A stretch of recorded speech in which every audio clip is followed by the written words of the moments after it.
Friends, কেমন আছেন? আশা করি অনেক ভালো আছেন। তো ফ্রেন্ডস, আজকে আমি আপনাদেরকে দেখাবো কিভাবে এক ক্লিকেই যে কোনো ইমেজ খুব সহজভাবে পিএনজি করতে পারবেন। তো দেন আমি সফটওয়্যারে লগ ইন হলাম। সফটওয়্যারে লগ ইন হওয়ার পরে এরকম একটা ইন্টারফেস আসবে। তো ভিউয়ার্স, এক ক্লিকে কিভাবে পিএনজি ইমেজ বানাবেন জানার জন্য অবশ্যই ভিডিওটি সম্পূর্ণ দেখবেন। তো ভিউয়ার্স, আপনি দেখছেন আস্টেক টিউটোরিয়াল, সাথে আছে আপনাদের বন্ধু আসমত আলী। চলুন ভিডিও শুরু করা যাক। তো আপনি যাবেন কেসি আইকনে ক্লিক করবেন, একটি কেসি আইকনে ক্লিক করার পর এরকম একটা ইন্টারফেস আপনাকে নিয়ে আসবে। তারপর ট্রাই নাও এখানে ক্লিক করবেন। এখানে ক্লিক করার পর আপনাকে নিয়ে যাবে সরাসরি মেমোরি ফাইলে। দেন আমি মেমোরি ফাইলে চলে আসলাম। আসার পর একটি ইমেজ, এখান থেকে আপনি একটি ইমেজ ডাউনলোড করে নেবেন। আপনি মেমোরি ফাইলে যাবেন, যাওয়ার পর যে কোনো, তো দেন একটি সহজভাবে একটি ইমেজ আমি নিব। নেওয়ার পর দেন এই ইমেজটি আমি ক্লিক করলাম। এই ইমেজটি ক্লিক করার পর এরকম একটা ইন্টারফেস আসবে, অটো পিএনজি হয়ে যাবে। তো ভিউয়ার্স, অবশ্যই চ্যানেলটি সাবস্ক্রাইব করে রাখবেন, সাথে থাকা বেল আইকনটি প্রেস করে দেবেন। আমি হেল্পফুল ভিডিও, গুরুত্বপূর্ণ ভিডিও আমি পরের দিন এই চ্যানেলে আপলোড করে থাকি। তো সবার আগেই ভিডিওগুলো পাওয়ার জন্য অবশ্যই চ্যানেলটি সাবস্ক্রাইব করে রাখবেন। দেন এখানে রাইট বাটনে ক্লিক করবেন। তো দেখতে পাচ্ছেন চারো সাইড কিন্তু ব্যাকগ্রাউন্ডটি রিমুভ হয়ে গেল, খুব ইজিলিভাবে হয়ে যায়। তারপর দেন এখানে সেভ বাটনে ক্লিক করবেন। তো দেখতে পাচ্ছেন খুব ইজিলিভাবে ইমেজটি সেভ হয়ে গেল। তারপর দেন এখানে ইমেজটি ডাইরেক্ট মেমোরিতে সেভ হয়ে চলে গেল। ঠিক আছে, তো এবার আমরা আরেকটি ইমেজ নিব। আরেকটি ইমেজ নেওয়ার পর দেন আমি এই ইমেজটি নিলাম।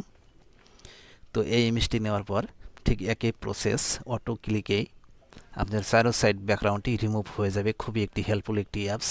তো দেখতেই পাচ্ছেন, দেন এখানে ব্রাশ আছে, ব্রাশের আইকনে যাবেন, যাওয়ার পর জুম আউট করে দিবেন। জুম আউট করার পর চারো সাইড অল্প হালকা পরিমাণে দেখে নেবেন। এইভাবে আপনি চাইলে আপনি অল্প লাগাই দিবেন। ঠিক আছে, অল্প করে দিবেন। দেন হয়ে গেল। তো এবার আমি দেন এখানে রাইট বাটনে ক্লিক করব। রাইট বাটনে ক্লিক করার পর দেখতে পাচ্ছেন জারো সাইড কিন্তু আমার রিমুভ হয়ে গেছে। দেন আবারও আমি সেভে ক্লিক করলাম। সেভে ক্লিক করার পর আমার ইমেজটি পিএনজি হয়ে মেমোরিতে সেভ হয়ে চলে গেল। তো দেন এবার আমি মেমোরি ফাইলে যাব। মেমোরি ফাইলে যাওয়ার পর এবার আমি অল ফাইলে ঢুকবো।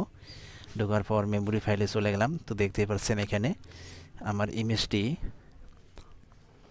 পিএনজি হয়ে চলে আসলো। এইভাবে আপনি যে কোনো ইমেজ, ছবি আপনি পিএনজি করতে পারবেন। আশা করি বুঝতে পারছেন। তো ভিউয়ার্স, এবার আমরা দেখব অ্যাপসটি। তো অ্যাপসটি ডাউনলোড করার জন্য আপনাকে যেতে হবে প্লে স্টোরে। দেন প্লে স্টোরে লগ ইন করলাম।